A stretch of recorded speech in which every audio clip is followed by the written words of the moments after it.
Salut Pénélope. Salut Fabrice. Un cadeau, un cadeau. Ah non, attends, c'est pas tous les jours de Noël. Oh. Petit cachotier. Tu vas te rendre à la Saint-Nicolas. Comme les enfants sages. Comment ça va? Oh, ça va bien, il fait tellement bon. C'est bon. De quoi tu veux parler aujourd'hui?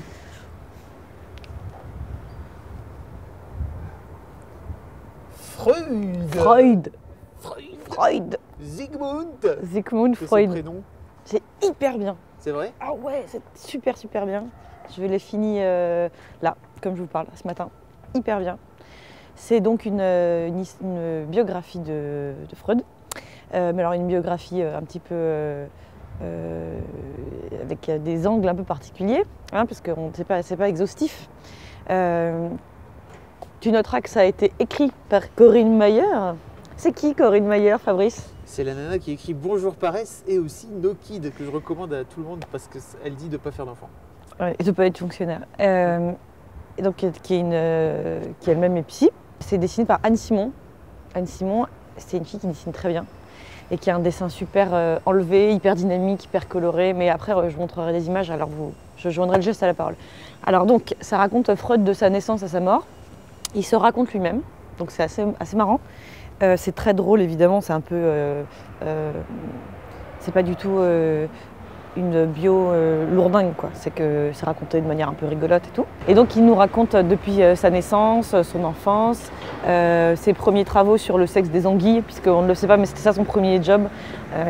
Il faisait de la recherche là-dessus, et puis il décide d'être médecin parce que la recherche, ça paye pas assez. Déjà à l'époque, voilà. Et ensuite, il fait des expérimentations sur la cocaïne, c'est un des premiers à le faire et tout ça, la rencontre avec sa femme, ses gosses, et puis bon, bah, évidemment, sa rencontre avec Charcot, l'hypnose, et puis quand il décide de plus ou moins d'inventer la psychanalyse, à une époque où les gens disent c'est vraiment un truc d'hérétique de parler de soi, voilà. Et puis il va découvrir faire un peu des recherches sur l'inconscient, à une époque où c'est quand même plein de bondieuserie, et où du coup, et surtout du coup, partir du principe qu'il y a peut-être une volonté au-delà de notre conscience à nous, ça veut dire que l'homme est une bête, etc. Donc c'est inadmissible. Après, en plus, il a quand même des petits problèmes avec les nazis par la suite. Et ce qui est vachement marrant, c'est que c'est pas forcément... Enfin, moi, je me mets à la place de Anne Simon qui a dessiné, et a priori, te dire alors il va falloir que tu illustres l'inconscient, les recherches de l'inconscient, ce genre de choses. C'est quand même tellement abstrait que ça peut être un peu ennuyeux à regarder, si jamais c'est trop... Eh ben non, là le dessin vient vraiment apporter ce qui pourrait pêcher dans une biographie de Freud.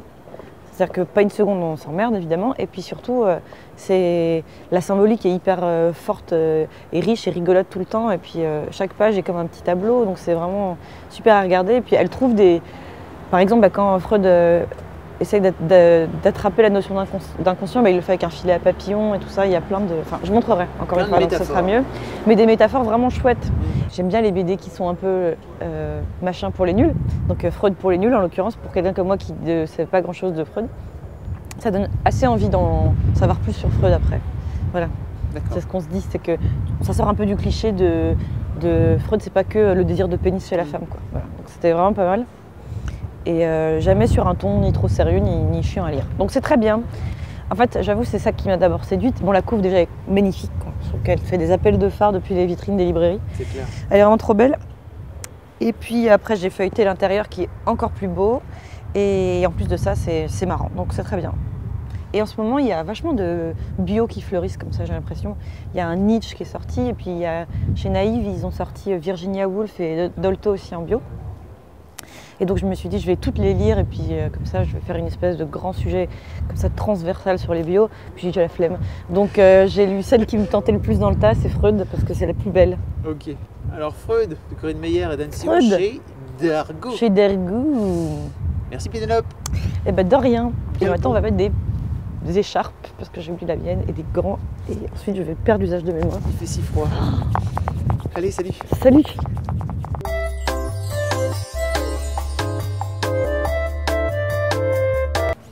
Ici Londres. C'est bon, tu filmes? Le truc que je voulais ajouter, déjà, c'est que j'ai trouvé un gant, un seul. Non, ce qui est vraiment cool aussi, c'est que pendant tout le bouquin, à plein de moments comme ça, reviennent des cas pratiques. Donc à chaque fois, il donne un nom. Il dit l'histoire du petit machin, Madame truc, la minute moto là. Et du coup, ce qui est vachement bien, c'est que il montre une consultation où on entend un patient raconter ses trucs, pleurer, raconter toutes ses histoires. Et c'est comme si on était planqué, caché comme une souris dans le cabinet d'un psy. C'est vachement intéressant et puis c'est un peu, ça c'est le petit côté un peu croustillant. Voilà.